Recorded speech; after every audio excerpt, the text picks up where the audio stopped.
Every night at exactly 11:03 p.m., Maggie Turner's porch cam caught the same strange sight. A chubby raccoon trudging up her front steps with the quiet confidence of someone returning home. Not skulking.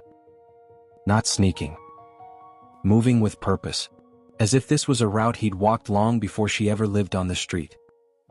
He'd pause at the top step, glance around once, then tap, softly, almost politely, on the bottom of the window. Like he was checking if anyone inside was awake. At first, Maggie laughed. Oregon nights had their quirks, but this felt like something out of a children's book. Her kids named him Sir Wiggles within minutes, delighted by his swaggering little waddle. What she didn't expect was what he did next. He ignored the bowl of kibble she set out. Didn't even sniff it. Instead, he picked up a sock someone had dropped from a laundry basket, held it delicately in his mouth, and waddled back into the dark. The next night he took a glove. Then one of her daughter's old dish rags. Then the corner of a box. A pattern formed. Soft, light items only. Nothing smelly, nothing edible, nothing truly trash. Everything he took looked chosen, not scavenged. Things you'd reach for if you were trying to wrap, warm, or comfort something small. Maggie tried brushing it off as weird raccoon behavior, but part of her couldn't. Sir Wiggles wasn't chaotic. He didn't paw through bins or leave messes. Every movement was intentional, almost gentle. And sometimes, just for a flicker, he'd pause on her porch and glance toward the creek like some invisible weight tugged him back. One night, rewatching the footage, Maggie frowned as Sir Wiggles tugged at a hand towel that was clearly too big for him. He struggled, nearly gave up, then turned his head toward her house before trying again, tiny shoulders tight with determination. Her smile slowly dissolved. "He's not stealing," she whispered. She watched again. Slower. "He's gathering." Her neighbor laughed when she mentioned it, until she showed him the recordings. Sir Wiggles coming at the exact same time, following the exact same path, collecting with the same quiet urgency. A ritual, not mischief. That was when real worry crept in. Something was waiting for him out there. And it wasn't food. By Thursday, fog crawled in low over the street, thick enough to swallow the glow of porch lights. Maggie pulled on boots and a jacket, stepping outside with a knot twisting in her gut. She waited beneath the porch light, breath clouding in the cold. At 11:03, Sir Wiggles appeared. He sniffed once at her welcome mat, then picked up one of her son's missing socks.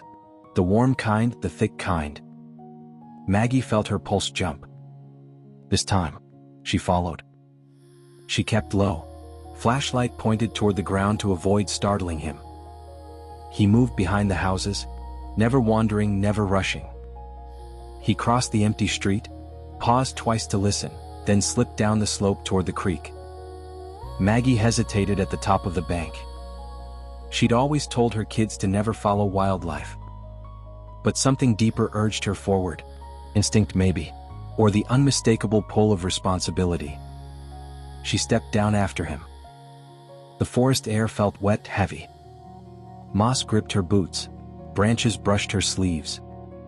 Ahead, Sir Wiggles balanced across a fallen log spanning the creek, the sock dangling from his mouth. He paused at every crack of a twig. Maggie followed slowly, heart thudding, breath tight. He vanished into a thicket of blackberry vines. Maggie crouched, pushed branches apart, and froze. Nestled between two fallen logs lay the remains of a raccoon den, half flooded and crushed by last week's brutal storm. Mud soaked the splintered wood. A tiny pocket of space remained dry.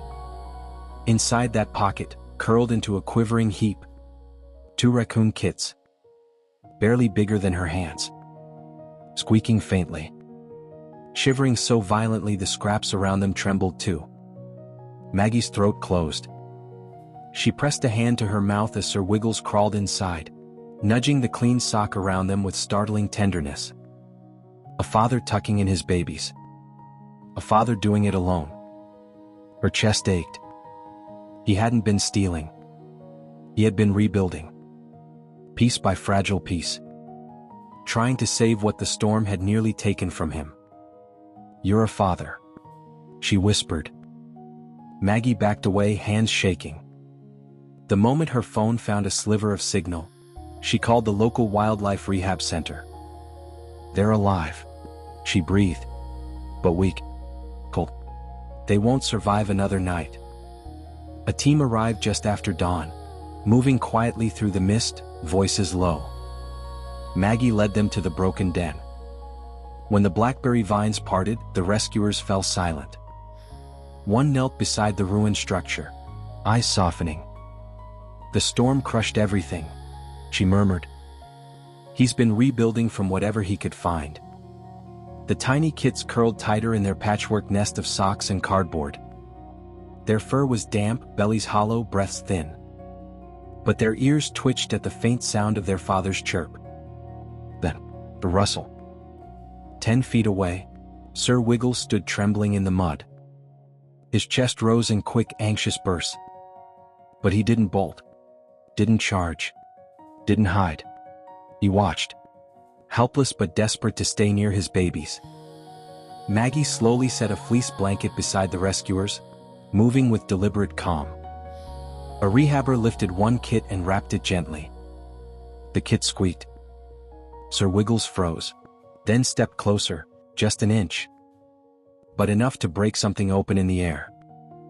The rescuers worked fast, assembling a temporary insulated shelter a few feet from the collapsed den. Warm, waterproof, tucked beneath branches to look natural. The kits were placed inside, blanket and all. Sir Wiggles scurried over immediately, sniffing each kit, nudging their ears, their paws, checking every inch in a frantic inventory of love. Then he lifted his head. Right at Maggie. A slow blink. Soft. Intentional.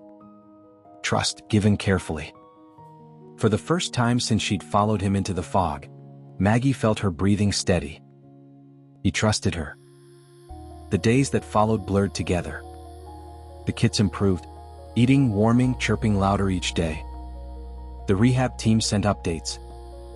One video showed Sir Wiggles bringing clusters of berries and soft leaves, setting them down with the same gentle determination he'd shown on her porch. He visited constantly, never interfering, never pushing past what the humans allowed. Staying. Maggie watched only from a distance. She didn't want him to feel watched, only safe. A week later, just before midnight, a soft rustle came from the porch steps. Not frantic, not searching, familiar. Maggie opened her porch cam feed. Sir Wiggles stood on the top step. But his mouth was empty. No sock, no rag, no cardboard. He wasn't collecting. He wasn't in a hurry. He climbed onto the porch swing, the same spot where she once laughed at his antics, and settled gently onto the seat. His paws rested on the wood. His chest rose slow and steady. He looked through her window. Blink. Slow, purposeful, and soft. Maggie pressed her hand to the glass. "You're welcome," she whispered. He stayed for a long, quiet moment. No movement. No mischief. Just two tired souls sharing a slice of Pacific Northwest night. Then Sir Wiggles slipped off the swing, waddled down the steps, and disappeared toward the creek, toward the shelter, toward the babies he'd fought so fiercely to save. The porch swing rocked once in the breeze. The same soft motion it made the first night she ever saw him. He didn't visit to steal, he visited because he needed help. And in the end, he came back to say thank you.